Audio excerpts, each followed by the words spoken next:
ஓ மாமா என்னாப்ல என்னையா சவுக்கு வலைக்கு தண்ணி பாய்ச்சிட்டு இருக்கியா? சவுக்கு வலை இறக்காம எதுக்கியா அரைக்கிறது? இப்போ எதுக்கு அரைச்சேன்டா சவுக்கு வலைக்கு தண்ணி பாய்ச்சிருக்கீங்க? ஏதோ எள்ளு புயலோ உளுந்து புயலோ என்ன ஒன்று வருதாம்ல. அதுக்கு ஏன் நீங்கள் சவுக்கு வலைக்கு தண்ணி எப்படி இறக்கி கரண்ட் போட்டுறாது?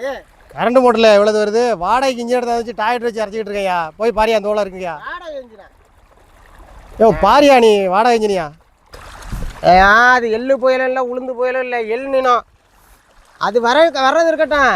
இப்போ நீ டீசலை ஊற்றி வாடகைக்கு மோட்டர் எடுத்தாண்டு வச்சு மணிக்கு இவ்வளோதுன்னு காசை கொடுத்து இதை இறைச்சி அப்புறம் இதை வெட்டி கொடுக்கணும், சைடு கழிக்கணும். என்ன 2 வருஷம் கழிச்சு என்ன விற்க போகுது? ஒரு லட்சமோ 1.5 லட்சமோ விற்கும். இந்த மாதிரி வேலையை பார்த்துக்கிட்டு இருக்கிய சவுக்கோல்லைக்கு தண்ணி பாய்ச்சிறவனே இப்போ தாயா பார்க்குறேன். நல்லா ஆளியா நீ. மாப்பிள்ள நான் சொல்கிறத கேளு. கல்யாணம் பண்ணுறான், பிள்ளைய பார்க்குறான், பிள்ளைய படிக்க வைக்கிறான், பிள்ளைக்கு 50 லட்சம் செலவாகிடுது. அவன் வந்து மாதம் 50,000 ரூபா தான் கொடுக்குறான். அது 2 மாதத்துக்கு தான் கொடுக்குறான். கல்யாணம்னா பொண்டாட்டிகிட்ட கொடுத்துட்றான். பிள்ளைய படிக்க வைக்காமலாம் மாப்பிள்ள விட்டாரான். அதேமாரி தான் மாப்பிள்ள, அது கடமை மாப்பிள்ள. இதுவும் என் கடமை. லாபம் வருது நட்டம் வருது. அது பயிராக இருந்தாலும் சரி சவுக்கையாக இருந்தாலும் சரி வளர்த்து ஆளாக்கி விட்றோம் மாப்பிள்ள. அதான் மாப்பிள்ள நம்மளோட கடமை. மாப்பிள்ள வாழ்க்கையில் எல்லாத்தையும் கணக்கு பண்ணிட்டு இருக்க கூடாது மாப்பிள்ள. ஒரு சில விஷயங்களுக்கு தான் கணக்கு பண்ணணும். நீ எல்லாத்தையும் கணக்கு பண்ணால் நீ வாழ்க்கையில் உருப்படவே முடியாது. அதெல்லாம் உனக்கு தெரியாது மாப்பிள்ள. கிளம்பு மாப்பிள்ள நீ.